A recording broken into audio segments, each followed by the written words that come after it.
اتحیات میں شہادت کی انگلی سے اشارہ کرنے کے بعد کس کیفیت میں رکھا جائے؟ کیا مٹھی باندھ کر رکھنی چاہیے یا مٹھی کھول کر عام حالت میں رکھنی چاہیے؟ عطا اللہ ڈیرہ مراد جمالی۔ بہت ساری اس بارے میں روایات ہیں جن میں مختلف طرح سے علماء نے تطبیق دی ہے، تو اس میں جاؤں گا وہ تو بہت ہی لمبی بات ہو جائے گی۔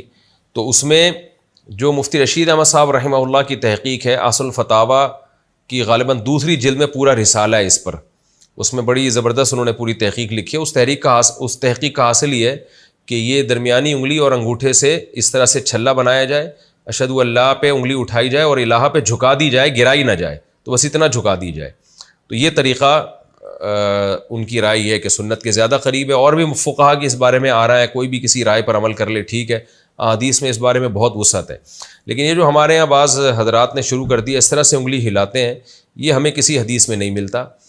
جس طرح جو حدیث پیش کی جاتی ہے اس کا جو ترجمہ کیا جاتا ہے وہ ترجمہ اس کا بنتا نہیں ہے، اور یہ اجماع امت کے بھی خلاف ہے۔ ہمیں نہیں ملتا کہیں اسلاف میں کوئی ایک بھی اس کا قائل تھا کہ اس طرح سے نماز میں انگلی ہلائی جائے، تو اس سے نماز میں توجہ بھی بڑھتی ہے۔ ہاں مالکیہ کے نزدیک اس طرح سے ہے نفی کی طرح کہ نفی کرتے کہ انگلی ہلانا، یہ تو ہمیں ملتا ہے۔ لیکن یہ والا جو ہے نا، جس طرح سے ہمارے ہاں عام طور پر اہل حدیث حضرات ہلا رہے ہوتے ہیں، میں نے تو بہت اس بارے میں تحقیق کی ہے، مجھے کسی حدیث میں اس کا تذکرہ ملا نہیں ہے۔ ایک روایت ہے، اس کو مجھے ایسا لگتا ہے کہ وہ اس کا مفہوم جو سمجھ رہے ہیں نا اہل حدیث علماء، وہ مفہوم بنتا نہیں ہے۔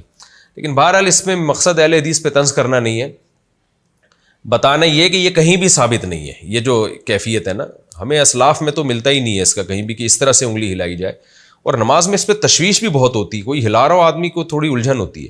لیکن بہرحال یہ چھوٹے چھوٹے مسائل ہیں، ان پہ لڑنا طنز کرنا ٹھیک نہیں ہے۔ تو اگر کوئی ہلا بھی رہا ہے تو ہلانے دیں اس کو، اس کے ہلانے سے اتنا نماز میں خلل نہیں ہوتا جتنا آپ جب آپس میں بحث کریں گے اور پھر ان چھوٹی چھوٹی چیزوں پہ مناظرے بازی اور پھر چیلنج بازیاں، اس سے جو امت میں نا اتفاقی پیدا ہوگی وہ زیادہ خطرناک ہے۔ تو کوئی اس طرح رائے پر عمل کر رہا ہے تو کرنے دیں اس کو، آپ نہ عمل کریں، آپ وہی کریں جو ائمہ اربعہ کا مذہب ہے، جو قرآن و سنت کو آج کے لوگوں سے زیادہ سمجھتے تھے، اور اس پر بہت ساری احادیث بھی ہیں۔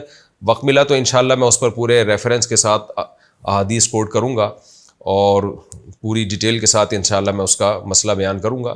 ابھی تو فی الحال یہ ہے کہ کسی نے دلائل دیکھنے ہو تو مفتی رشید احمد صاحب رحمہ اللہ کا بڑا زبردست رسالہ ہے اصل فتاویٰ میں، وہ دیکھ سکتے ہیں۔ اس میں جو ان کی تحقیق ہے وہ یہ کہ چھلا بنا کے نا انگلی اٹھائی جائے اور پھر اللہ پہ گرا دی جائے، جھکا دی جائے، گرائی نہ جائے، بس ایسے رکھی جائے۔ یہ بھی ایک رائے ہے۔ باقی کوئی کسی اور طریقے سے عمل کرتا ہے تو وہ بھی ٹھیک ہے، اور کوئی انگلی نہیں اٹھاتا بیٹھا ہی رہتا ہے ایسے تو بھی ٹھیک ہے۔ یہ کوئی اتنے بڑے مسائل نہیں ہیں جن میں کوئی بہت زیادہ وقت کو اپنا ضائع کیا جائے یا اس کو ایشو بنایا جائے۔